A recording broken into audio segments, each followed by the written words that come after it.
আমার নাম রাদিয়া তাসনিমা, আমি ক্লাস 5 এ পড়ি। কারণ আজকে 21শে ফেব্রুয়ারি, আজ ভাষা শহীদ দিবস। বাবা মার সাথে এসেছি। ভাষার জন্য কিন্তু আমাদের রক্ত দিতে হয়েছে। আমাদের এই ভাষাকে নিয়ে গর্বিত দেখে আমরা এই ভাষা উদযাপনটা আয়োজনটা করেছি আর কি। আমি কখনো আজ পর্যন্ত এখানে আসি নাই, আমি প্রথমবার আমার চাচুর সাথে এসেছি এবং আমি খুব খুশি যে আমি এসেছি। আমি কখনো নিজের চোখে দেখি নাই যে আমি সবসময় শুনছি কেমন লাগে, আমি স্কুলে শুনছি, বইয়ে পড়ছি, কিন্তু আমি কখনো নিজের চোখে দেখি নাই। আমার কাছে অনেক ভালো লাগে এইভাবে যে শ্রদ্ধাশীল শ্রদ্ধা দিচ্ছে যে আমাদের ভাষা শহীদদের। আমার নাম রাদিয়া তাসনিমা, আমি ক্লাস 5 এ পড়ি। কারণ আজকে 21শে ফেব্রুয়ারি, আজ ভাষা শহীদ দিবস। এজন্য খুবই ভালো লাগে। 21শে ফেব্রুয়ারির জন্য ভাষা দিলে ভালো লাগছে। বাবা মার সাথে এসেছি।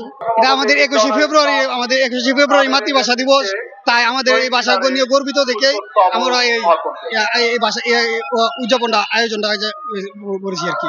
অনুভূতি হচ্ছে আমাদের ভাষা শহীদদের জন্য, যারা শহীদ হয়েছেন তাদের জন্য, আমাদের দেশের জন্য, এমনকি যারা আব্দুল জব্বর, আব্দুল বক্কর এবং কি আপনার আরো অনেকেই আছে, তাদের সাথে আমাদের মাতৃভাষা, আমাদের বাসির ভাইরা আছে, তাদেরকেও আমরা গভীর শ্রদ্ধাঞ্জলি, তাদের প্রতি গভীর ভালোবাসা ও আন্তরিক শুভেচ্ছা ও অভিনন্দন।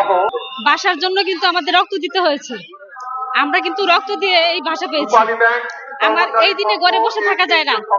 আমার বাচ্চারা প্রথমত বাংলা ভাষা, পরে যদি অন্য কিছু শিখতে চায় শিখবে। বাচ্চাদেরকে নিয়ে এসেছি এই দিনে দেখো যে বাংলা ভাষা কিছুটা আমেজ পাক, ঘরে বসে থাকে এইটুকু পেত না। আমি চেষ্টা করি আমার বাচ্চার সাথে শুদ্ধ ভাষায় কথা বলার জন্য।